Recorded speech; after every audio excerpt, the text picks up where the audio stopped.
జీవితంలో ఏ స్థాయికి చేరుకోవాలన్నా అందుకు ప్రధాన కారణం మనకు జన్మనిచ్చిన తల్లిదండ్రులతో పాటు మనకి విద్యాబుద్ధులు నేర్పించిన గురువుల యొక్క కృషి ఎంతగానో ఉంటుందన్న సంగతి ప్రతి ఒక్కరూ గుర్తుంచుకోవాలని ప్రముఖ పారిశ్రామికవేత్తలైన గణేశుల రాంబాబు, గణేశుల లక్ష్మణరావులు వివరించారు.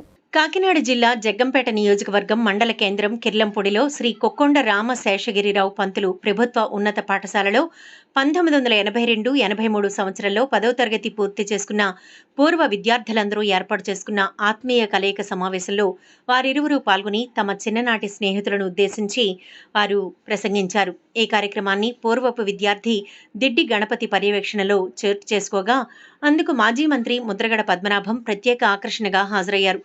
ముందుగా గ్రామంలో సమాజహితం కోరి పనిచేసిన సేవామూర్తులను పూర్వపు విద్యార్థుల చేతుల మీదుగా సత్కరించారు.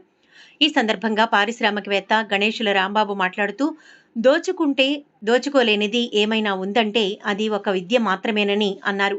అలాగే మనకి జన్మనిచ్చిన తల్లిదండ్రులను ప్రస్తుత తరుణంలో నిర్లక్ష్యం చేస్తుండడాన్ని కొద్దిపాటి ఆందోళన కలిగిస్తోందని, ఆ సంస్కృతి ముందుకు వెళ్లకుండా తాను ఒక యజ్ఞం చేయబోతున్నానని, అందుకు మీరంతా సంఘీభావంగా నిలవాలని రాంబాబు పూర్వపు మిత్రులను కోరారు. ఈ కార్యక్రమంలో పూర్వపు విద్యార్థులతో పాటు వారి కుటుంబ సభ్యులు కూడా పాల్గొన్నారు. చదువు రానందుకే ఒక రకంగా హ్యాపీ ఫీల్ అవుతున్నానండి. గత కార్యక్రమంలో కూడా చెప్పాను సార్, నేను మనలందరూ మ్యాథ్స్ని పొగిడారండి, నేను పొగిడాను, కానీ మీరు చదువు చెప్పలేదంటే పొగుడుతున్నానండి అని వాళ్ళందరికీ పదాబంధాలు చేశాను సార్.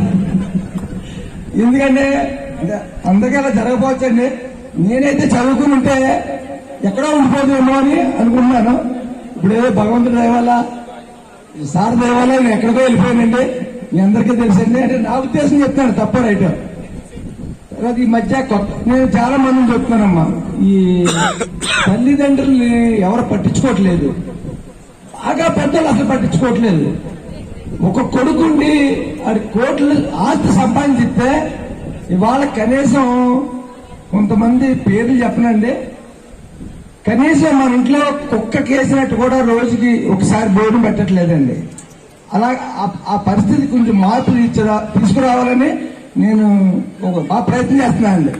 ఇప్పుడు మనకి జనరేట్ ఉండే చదువు అంటారు, చదువు అంటే ఎవడో పట్టుకోలేంది, ఎవడో పట్టుకోలేని ఆస్తి అంటారు.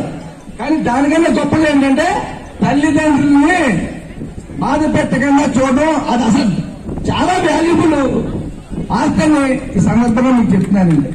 చాలా మంది ఈ మధ్య కొత్తగా అడుగుతున్నారండి, మీ ఇంట్లో డస్ట్బిన్ ఎక్కడ ఉన్నారండి, మీ ఇంట్లో డస్ట్బిన్